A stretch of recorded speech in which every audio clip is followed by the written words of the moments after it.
Hello friends, welcome to my channel crack your competition with Anjali. Friends, आज की इस video में हम लोग CTET previous year online exam 2023 के ईवीएस यानी कि पर्यावरण अध्ययन के पेपर को पढ़ने वाले हैं। फ्रेंड्स, जो पेपर हमारा 13 जनवरी 2023 को हुआ था, आज उसका हम सॉल्यूशन करने वाले हैं। फ्रेंड्स, यदि आपने इससे पहले के पेपर्स को नहीं देखा है, वीडियोज़ को नहीं देखा है, तो डिस्क्रिप्शन बॉक्स में प्लेलिस्ट लिंक दिया हुआ है, वहाँ पर आपको सारे पेपर्स मिल जाएंगे। साथ ही 2021-2022 के ऑनलाइन एग्जाम जो हुए थे उसके भी पेपर्स का डिस्क्रिप्शन बॉक्स में प्लेलिस्ट लिंक दिया हुआ है। यदि आप लोग वो भी देखना चाहते हैं तो वो भी आप लोग देख सकते हैं।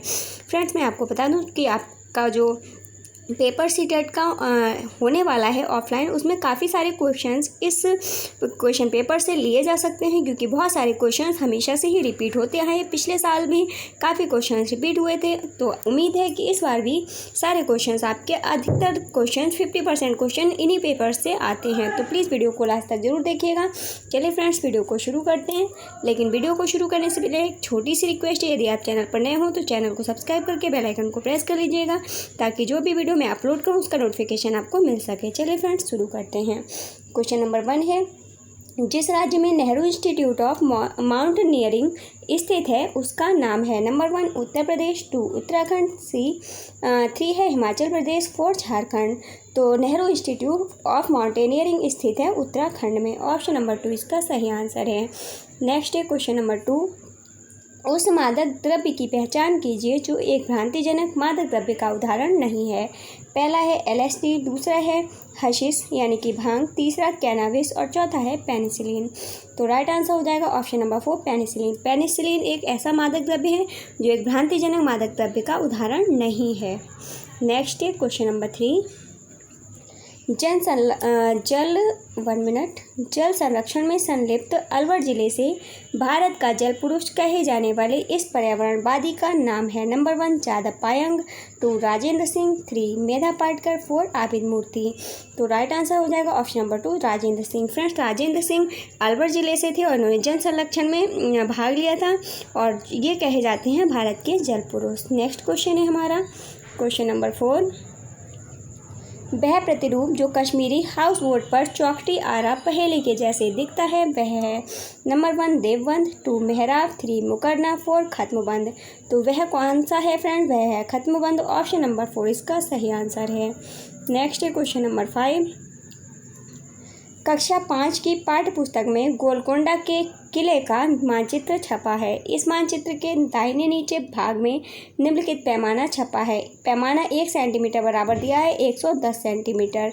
यदि इस मानचित्र पर फतेह दरवाज़ा और बंजारा दरवाज़ा के बीच की दूरी 13.7 सेंटीमीटर है, तो इन दोनों स्थानों की वास्तविक दूरी क्या है? यानी कि 13.7 सेंटीमीटर को हमें 110 मीटर के हिसाब से चेंज करना है फ्रेंड्स। तो हमारा जो राइट आंसर आएगा वो आएगा ऑप्शन नंबर 2 1.507। जब आप उसको सॉल्व करेंगे तो इसका राइट आंसर 1.507 किलोमीटर आ जाएगा। आप लोग इसको सॉल्व करके एक बार चेक कर लीजिएगा।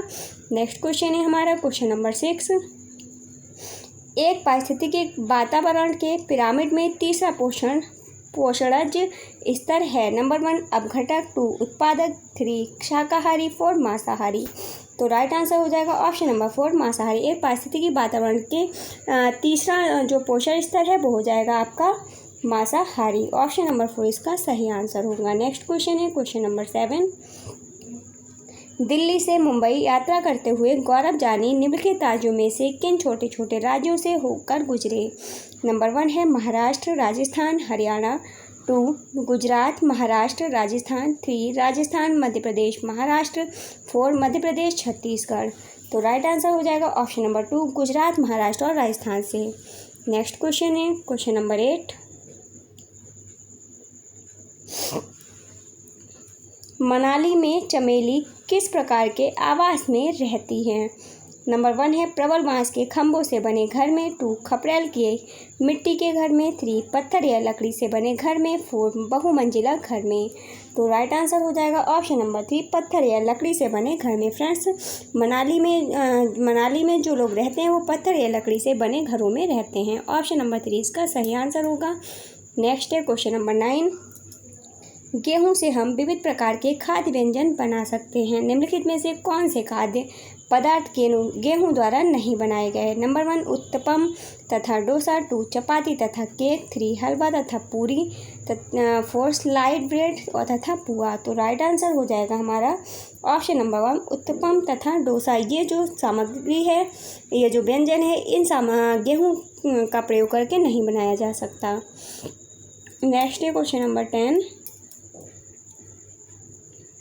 आहारी रेशों के विषय में निम्नलिखित में से कौन सा सत्य नहीं है? नंबर 1 हमारे शरीर को पोषण देना। 2 रुक्षांश भी कहा जाता है। 3 हमारे शरीर को अपाचित भोजन से छुटकारा पाने में मदद करते हैं। 4 मुख्यतः पौधों द्वारा प्रदान किए जाते हैं। तो आहारी रेशों के बारे में कौन सा कथन सही नहीं है? ये हमारे शरीर को पोषण देते हैं, ये गलत कथन है। ऑप्शन नंबर 1 इसका सही आंसर होगा। नेक्स्ट है क्वेश्चन नंबर 11। पाठ अमृता की कहानी में ग्राम खेजड़ली उसको उसका नाम मिला। नंबर 1 पूर्वजों से। 2 वहाँ निवास करने वाले बच्चों से। 3 वहाँ उगने वाले वृक्षों से। 4 पंचायत के सदस्यों से। तो राइट आंसर हो जाएगा ऑप्शन नंबर 3 वहाँ उगने वाले वृक्षों से उसे यह नाम प्राप्त हुआ था। नेक्स्ट क्वेश्चन है क्वेश्चन नंबर 12। बंगाल की खाड़ी के 3 तटवर्ती प्रदेश राज्य हैं। नंबर 1 केरल, कर्नाटक, तमिलनाडु। 2 तमिलनाडु, आंध्र प्रदेश, उड़ीसा। 3 गुजरात, महाराष्ट्र, उड़ीसा। 4 पश्चिम बंगाल, उड़ीसा, केरल। तो बंगाल की खाड़ी के 3 तटवर्ती राज्य कौन से हैं फ्रेंड्स? तो राइट आंसर हो जाएगा ऑप्शन नंबर 2 तमिलनाडु, आंध्र प्रदेश और उड़ीसा। नेक्स्ट है 13 नंबर क्वेश्चन। वर्षा जल संग्रहण का अर्थ है। नंबर 1 वर्षा के जल का भंडारण सतही या अधोसतही जलभृत में होता है। 2 वर्षा के जल को छतों के रूप से ऊपर से तथा पार्कों से बह जाने दिया जाता है। 3 सतही वर्षा जल से मिट्टी गंदगी हटाना। 4 सतही वर्षा जल से लवण हटाना। तो वर्षा जल संरक्षण का क्या जल संग्रहण का अर्थ है वर्षा के जल का भंडारण सतही या अधोसतही जलभृत में होता है। ऑप्शन नंबर 1 इसका सही आंसर हो जाएगा। नेक्स्ट है 14 नंबर क्वेश्चन। स्वच्छ भारत अभियान का कब आरंभ किया गया था? नंबर 1 महात्मा गांधी के 50वें जन्म दिवस पर। 2 महात्मा गांधी के 100वें जन्म दिवस पर। 3 सुभाष चंद्र बोस के 100वें जन्म दिवस पर। 4 सुभाष चंद्र बोस के 125वें जन्म दिवस पर। तो राइट आंसर हो जाएगा ऑप्शन नंबर 1। स्वच्छ भारत अभियान की शुरुआत की गई थी महात्मा गांधी के 150वें जन्म दिवस पर। नेक्स्ट क्वेश्चन है क्वेश्चन नंबर 15। अरक्तता जिसकी कमी से उत्पन्न होती है वह है। Number 1 vitamin D. 2 calcium. 3 iodine. 4 iron.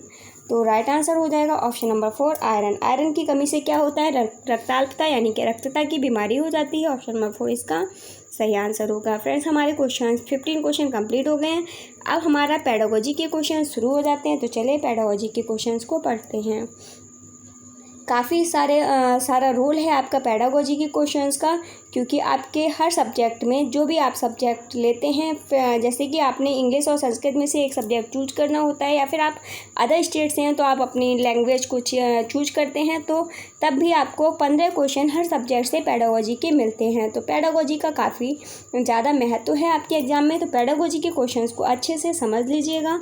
Question है हमारा कक्षा 3 की एक ईवीएस शिक्षिका प्रीति संप्रेषण यात्रा थीम के लिए को रचनात्मक पद्धति का प्रयोग करके पढ़ाना चाहती हैं। इसके लिए वह नंबर 1 संप्रेषण से संबंधित भूमिका निभाने को प्रोत्साहित करेगी।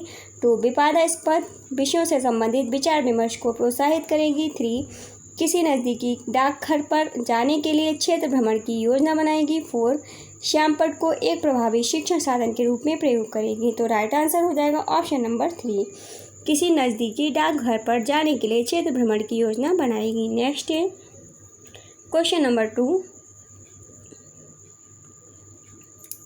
लोक कथाएँ पर्यावरण अध्ययन शिक्षण के लिए एक महत्वपूर्ण संसाधन है। निम्नलिखित में से कौन से कथन इस तथ्य की उपयुक्त व्याख्या प्रदान करते हैं? कथन ए है लोक कथाएँ बच्चों की कल्पना का विकास करती हैं। ये कथन हमारा सही है। कथन बी है लोक कथाएँ बच्चों को अपने परिवेश से जोड़ती हैं। कथन बी भी सही है। कथन सी है लोक कथाएँ बच्चों को पर्यावरण के बारे में नैतिक संदेश देती हैं। सी गलत है। डी है लोक कथाएँ बच्चों में रुचि का विकास करती हैं। डी भी गलत है। राइट है और ई हो जाएगा लोक कथाएँ बच्चों में सृजनात्मकता का विकास करती हैं। ई वाला सही है। तो हमारा आंसर हो जाएगा ए, बी और ई। तो राइट आंसर ऑप्शन नंबर 3 हो जाएगा। नेक्स्ट है क्वेश्चन नंबर 3। प्राथमिक स्तर पर पर्यावरण अध्ययन के शिक्षण अधिगम में सामूहिक क्रियाकलाप नंबर 1 असमान शिक्षार्थियों को सीखने की प्रक्रिया में सम्मिलित करने के लिए सहायक होते हैं। दूसरा है शिक्षक को सरलता से छात्रों का मूल्यांकन करने देते हैं। तीसरा है सभी छात्रों में प्रतिस्पर्धा को प्रोत्साहित करते हैं। चौथा है प्रस्तुत प्रकार के प्रत्ययों एवं कौशलों को सम्मिलित करने में सहायक होते हैं। तो राइट आंसर हो जाएगा ऑप्शन नंबर 2, शिक्षक को सरलता से छात्रों का मूल्यांकन करने देते हैं। नेक्स्ट क्वेश्चन है क्वेश्चन नंबर 4। 1 minute friends. इसमें जो राइट आंसर होगा वो होगा ऑप्शन नंबर 1, असमान शिक्षार्थियों की सीखने की प्रक्रिया में सम्मिलित करने के लिए सहायक होते हैं। इसका दूसरा वाला क्वेश्चन का जो आंसर है ये वाला सही होगा। कौन सा सही होगा फ्रेंड्स? पहला वाला आंसर सही होगा, दूसरा गलत होगा। ठीक है, सॉरी, यहाँ पर फर्स्ट आंसर आपका सही होगा, फर्स्ट ऑप्शन। नेक्स्ट है क्वेश्चन नंबर 4। रचनात्मक मूल्यांकन के प्राथमिक उपकरणों साधनों में हैं नंबर 1 वार्षिक अथवा अर्धवार्षिक परीक्षाएं, 2 सामूहिक परियोजनाएं, नियम कार्यों पर कार्य करना, 3 छात्रों के प्रदर्शन के बारे में अंतिम निर्णय लेना, 4 पास अथवा फेल होने वाले छात्रों की संख्या के आधार पर छात्रों की सफलता का निर्धारण करना।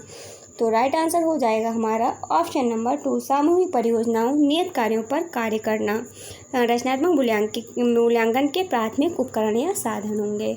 नेक्स्ट है क्वेश्चन नंबर 5। कक्षा 5 का विद्यार्थी अनिल अपने शिक्षक कृष्णन से पूछता है कि ऐसा क्यों है कि पत्थर पानी में डूब जाता है लेकिन कागज नहीं। कृष्णन को क्या करना चाहिए? नंबर 1 ठोस की अवधारणा के बारे में समझाइए। 2 पत्थर भारी है और कागज हल्का, इसकी व्याख्या करें। 3 अनिल से कहें कि यह पता लगाए कि कौन सी दूसरी चीज़ें पानी में डूब जाती हैं और यह कहे कि चीज़ें पानी में क्यों डूब जाती हैं। आप अपनी अन्य बड़ी कक्षाओं में पढ़ेंगे। चौथा है अनिल से कहें कि पत्थर और कागज़ की तुलना करें और उत्तर ढूंढें। तो राइट आंसर हो जाएगा ऑप्शन नंबर 3। अनिल से कहें कि यह पता लगाए कि कौन सी दूसरी चीज़ें पानी में डूब जाती हैं और यह कहे कि चीज़ें पानी में क्यों डूब जाती हैं। आप अपनी अन्य बड़ी कक्षाओं में पढ़ेंगे। नेक्स्ट है क्वेश्चन नंबर 6।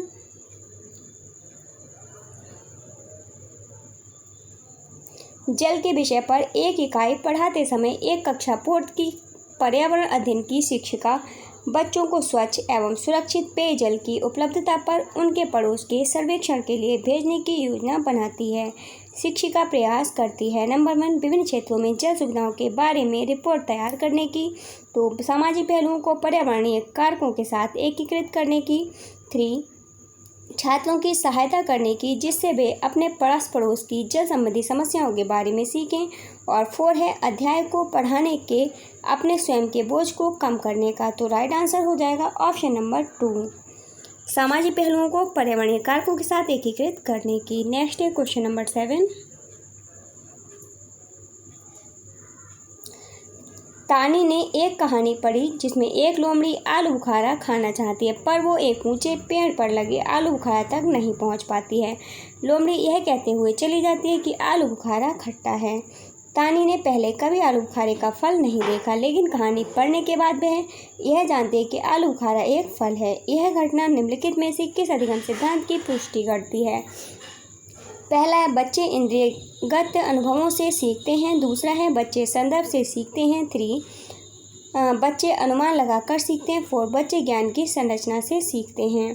तो यहाँ पर राइट आंसर हो जाएगा ऑप्शन नंबर 2, बच्चे संदर्भ से सीखते हैं। नेक्स्ट क्वेश्चन है क्वेश्चन नंबर 8।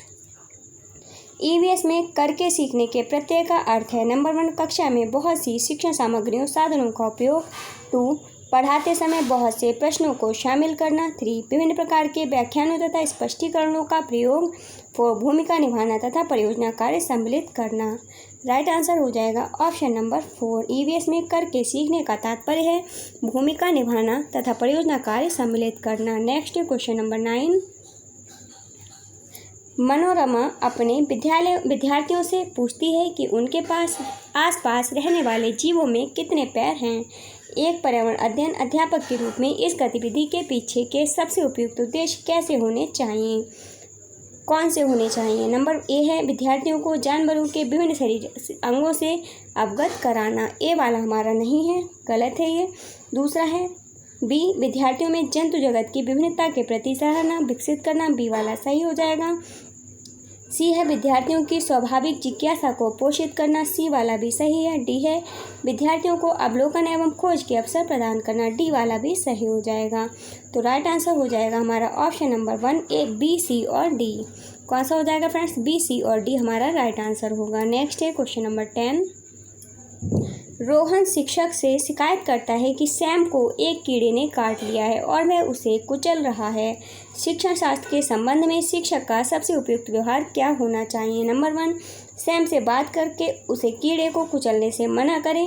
दूसरा है प्राथमिक उपचार करके सैम को डॉक्टर के पास ले जाएंगे। तीसरा है सैम से कहेंगे कि जीवों को मारना क्रूरता है और उसे दंड देंगे। और चौथा है सैम से पूछेंगे अगर सभी कीड़ों को मार दिया जाए तो क्या होगा? तो राइट आंसर हो जाएगा यहाँ पर ऑप्शन नंबर 4। सैम से पूछेंगे कि अगर सभी कीड़ों को मार दिया जाए तो क्या होगा। नेक्स्ट है क्वेश्चन नंबर 11। प्राथमिक स्तर पर ईवीएस पढ़ाने की समस्या समाधान विधि में डैश वांछनीय है। नंबर 1, वह बच्चों की पढ़ने एवं लिखने के कौशलों को विकसित करने के लिए। 2, चार्ट एवं चित्रों के महत्व को उजागर करने के लिए। 3, छात्रों को स्वतंत्र रूप से कार्य करने के लिए प्रोत्साहित करने के लिए। चौथा है जटिल सामाजिक समस्याओं को उजागर करने के लिए। तो राइट आंसर हो जाएगा ऑप्शन नंबर 3, छात्रों को स्वतंत्र रूप से कार्य करने के लिए प्रोत्साहित करने के लिए वांछनीय है। नेक्स्ट है क्वेश्चन नंबर 12। प्राथमिक स्तर पर NCERT द्वारा अनुशंसित पर्यावरण अध्ययन पाठ्यचर्या है। ए, निर्देशात्मक, बी, सुझावात्मक, 3, घोषणात्मक और सी, घोषणात्मक और डी, अन्वेषणात्मक। तो राइट आंसर हो जाएगा बी वाला और डी वाला, सुझावात्मक और अन्वेषणात्मक। तो आंसर हो जाएगा हमारा ऑप्शन नंबर 3, बी और डी। नेक्स्ट क्वेश्चन है क्वेश्चन नंबर 13। जैसे जैसे बच्चा कक्षा 3 से कक्षा 5 में जाता है, पर्यावरण अध्ययन पाठ्यचर्या बच्चे की दुनिया के बारे में समझ को निम्नलिखित क्रम से विस्तारित करती है। नंबर 1 है देश, शहर, मोहल्ला, माता पिता, स्वयं। देश, शहर, मोहल्ला, स्वयं, माता पिता। तीसरा है स्वयं, माता पिता, मोहल्ला, शहर, देश। और चौथा है माता पिता, स्वयं, मोहल्ला, शहर, देश। तो राइट आंसर हो जाएगा हमारा यहाँ पर ऑप्शन नंबर 3। पहले नंबर पे स्वयं आएगा, फिर माता पिता, फिर मोहल्ला, फिर शहर, फिर देश। नेक्स्ट क्वेश्चन है क्वेश्चन नंबर 14। प्राथमिक कक्षा के छात्रों को परिवार थीम पढ़ाते समय एक उचित क्रियाकलाप में शामिल हो सकता है। नंबर 1 है बच्चों को प्राकृतिक पैदल सैर के लिए ले जाना। 2, बच्चों से कहना कि वे अपने परिवार के सदस्यों की रुचियों के बारे में लिखें। तीसरा है परिवार में लड़कों एवं लड़कियों की संख्या की गिनती करना। चौथा है उनसे अपने प्रिय अध्यापक के बारे में बात करने के लिए कहना। तो राइट आंसर हो जाएगा ऑप्शन नंबर 2, बच्चों से कहना कि वे अपने परिवार के सदस्यों की रुचियों के बारे में लिखें। नेक्स्ट क्वेश्चन है क्वेश्चन नंबर 15। कक्षा 3वीं की अध्यापिका अभिभावक टीम में सलमा तथा अध्यापक से अखिल की शिकायत करती हैं कि वह लंच नहीं करता है और अधिकतर भोजन को कचरा पेटी में फेंक देता है। एक पर्यावरण अध्ययन के शिक्षक के रूप में आप अपनी कक्षा के विद्यार्थियों के साथ क्या चर्चा करेंगे? ए है बच्चों को खाना बनाने वाले व्यक्ति के प्रयासों की सराहना करनी चाहिए, ये वाला सही है। बी, बच्चों को अपने माता पिता से निसंकोच अपने भोजन की प्राथमिकताओं के बारे में बात करनी चाहिए, बी वाला गलत है। सी है बच्चों को अपना लंच करना चाहिए क्योंकि कई बच्चों को खाना नहीं मिल पा रहा है, सी वाला सही है। और डी है बच्चों को अपना लंच खत्म करना चाहिए क्योंकि किसान को भोजन उगाने के लिए बहुत सी कठिनाइयों का सामना करना पड़ता है, डी वाला भी सही है। आंसर होगा हमारा ए, सी और डी। तो राइट आंसर हो जाएगा हमारा ऑप्शन नंबर 3। फ्रेंड्स आज की वीडियो में बस इतना ही। आपको वीडियो कैसी लगी प्लीज़ कमेंट बॉक्स में ज़रूर बताइएगा। यदि वीडियो पसंद आई हो तो वीडियो को लाइक एंड शेयर कीजिएगा। यदि आप चैनल पर नए हो तो चैनल को सब्सक्राइब करके बेल आइकन को प्रेस कर लीजिएगा ताकि सारी वीडियोज आप तक पहुंच सकें। फ्रेंड्स मिलते हैं नेक्स्ट वीडियो में, तब तक के लिए बाय बाय, टेक केयर।